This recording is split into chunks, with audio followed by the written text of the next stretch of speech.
सोनम वांगचुक निरोध का मामला जनवरी 2026। सोनम वांगचुक बना भारत संघ।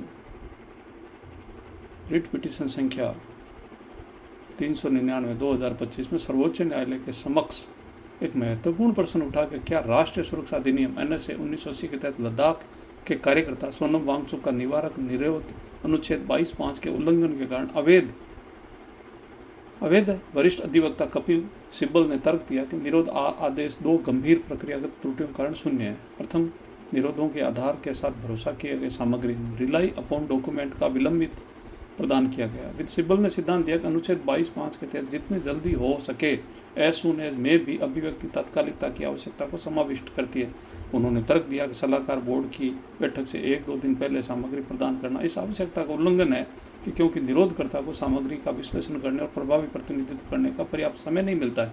उन्होंने कहा यदि आप उससे बताते हैं कि हम दस्तावेज सलाहकार बोर्ड से 1-2 दिन पहले प्रदान करेंगे तो क्या आप वास्तव में स्वयं निधि का उल्लंघन कर रहे हैं, क्योंकि अवधारणा यह है कि हमारे पास पर्याप्त समय होना चाहिए। द्वितीय और अधिक महत्वपूर्ण रूप से सिब्बल ने तर्क दिया कि निरोध प्राधिकारी द्वारा निरोध के आधारों का चयनात्मक अपूर्ण संचार किया गया। उन्होंने बताया कि वीडियो जिसमें वांगचुक ने हिंसा की निंदा करते हुए शांति का आह्वान किया था, जो कि कथित खतरनाक भाषण के तुरंत बाद का था, न तो वैधानिक अवधि के भीतर निरोधकर्ता को प्रदान किया गया, न ही निरोध प्राधिकारी समक्ष रखा गया। सिब्बल ने तर्क दिया कि यह चूक निरोध प्राधिकारी व्यक्तिपरक संतुष्टि की जड़ पर प्रहार करती और निरोध की प्राधिकारी घटना को वास्तविक रूप से अनभिज्ञ रखना कानूनी द्वेष लीगल मेलिस के बराबर है। इसी प्रकार रन्या राव स्वर्ण तस्करी 2026 में निवारक निरोध की सीमाएं। इसके विरुद्ध रन्या राव बनाम भारत संघ अप्रैल 2026 सर्वोच्च न्यायालय ने कन्नड़ अभिनेत्री के विरुद्ध केंद्रीय आर्थिक खुफिया ब्यूरो द्वारा पारित निवारक निरोध आदेश को बरकरार रखा।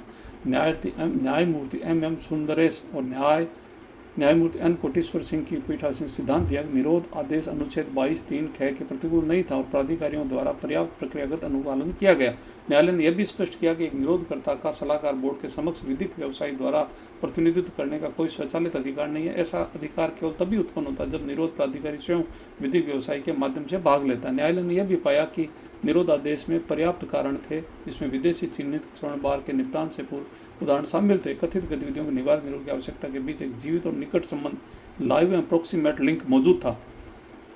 इन दो निर्णयों के बीच तुलना निवारक निरोधता न्यायालय स्थापित सिद्धांत को रेखांकित करती है। न्यायालय हमेशा प्रक्रियागत अनुपालन की कठोरता से जांच करते हैं, जो कि रेखांकित करती है। न्यायालय हमेशा प्रक्रियागत अनुपालन की कठोरता से जांच इसलिए करते हैं क्योंकि उन्हें पर्याप्त अनुपालन पाया जाता है। निरोध के कारणों का अस्तित्व जहाँ न्यायालय कार्यपालिका की शक्ति में हस्तक्षेप नहीं करते।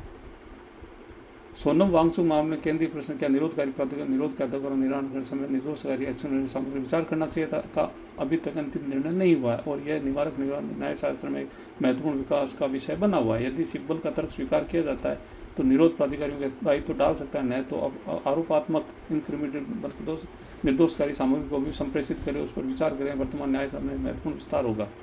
धन्यवाद।